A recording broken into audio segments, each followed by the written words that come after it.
जंगल के घने पेड़ों के बीच एक महिला झाड़ियों में बैठकर बड़े ध्यान से एक धनुष बाण जैसा हथियार बना रही थी। उसे जरा भी अंदाजा नहीं था कि उसका पति हाथ में एक मोटी लकड़ी का डंडा लिए धीरे धीरे उसकी ओर बढ़ रहा है। वह बिल्कुल बिल्ली की चाल से चल रहा था ताकि पत्तों पर पैर पड़ने से कोई आवाज न हो और उसकी पत्नी को भनक न लगे। जब वह लगभग हमला करने की दूरी पर पहुंचा, लेकिन तभी जंगल में अचानक एक पक्षी की तेज आवाज गूंजी जिससे पत्नी का ध्यान भटक गया। लेकिन उसने अपनी पीठ के पीछे खड़े अपने पति को नहीं देखा, जो डंडा लेकर उसके सिर पर वार करने की तैयारी में था। जैसे ही डंडा सिर पर पड़ा, महिला जमीन पर गिर गई और बेहोश हो गई। पति उसकी गिरी हुई हालत को देखकर खुश नहीं हुआ। उसने डंडा वहीं फेंक दिया और कुछ पल के लिए सोच में पड़ गया। लेकिन जब उसने देखा कि उसकी पत्नी हिलडुल नहीं रही है, तो वह घबराया और उसकी हालत देखने के लिए आगे बढ़ा। जैसे ही उसने कदम बढ़ाया, उसका पैर पत्नी द्वारा बनाई गई एक चालाकी से लगाए गए फंदे पर पड़ा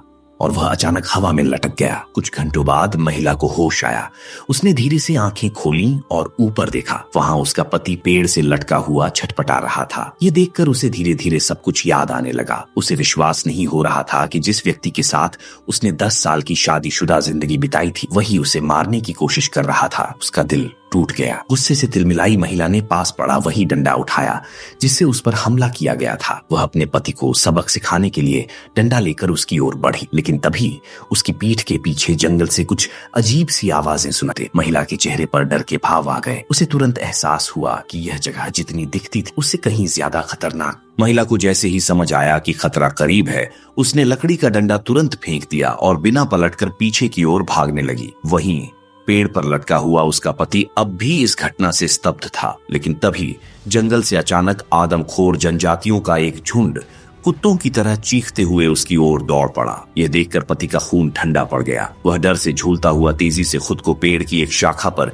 खींचने में कामयाब हो गया। उनके जाने के बाद उसने बंधन खोलकर खुद को छुड़ाया और डरे सहमे जंगल में भागने लगा। लेकिन उसे लगा कि अब वह सुरक्षित है। तभी उसकी उम्मीदें फिर टूट गईं। उसकी पत्नी हाथ में धनुष और बाण लिए पहले से ही उसकी राह में घात लगाए खड़ी थी। पति ने कुछ कहने की कोशिश की, लेकिन पत्नी ने कोई सुनवाई नहीं की और ठंडे दिल से पहला बाण चला दिया। बाण की तेज आवाज हवा में गूंज उठी और यह सीधे पति के पास से गुजरा। बाण का झटका इतना जोरदार था कि वह वहीं थम गया। वह समझ नहीं पा रहा था कि जिस पत्नी के साथ उसने सालों बिताए, वह अब इतनी निर्दयी कैसे हो गई। पति ने कुछ कहने के लिए मुड़ने की कोशिश की, लेकिन पत्नी ने दूसरा बाण चला दिया। सौभाग्य से बाण केवल उसके चेहरे को हल्का छूकर निकल गया, वरना खून से उसका चेहरा लाल हो जाता। इस पल में पति को साफ हो गया कि उसकी पत्नी उसे सच में मारने पर तुली है। उसके पास कोई विकल्प नहीं बचा था। वह पेड़ के पीछे छिपकर उसे देखने लगा। उसने देखा कि पत्नी ने धनुष बाण को सीधा उसकी ओर ताने रखा है। जल्दी से उसने पेड़ के पास गिरी एक नारियल की फली उठाई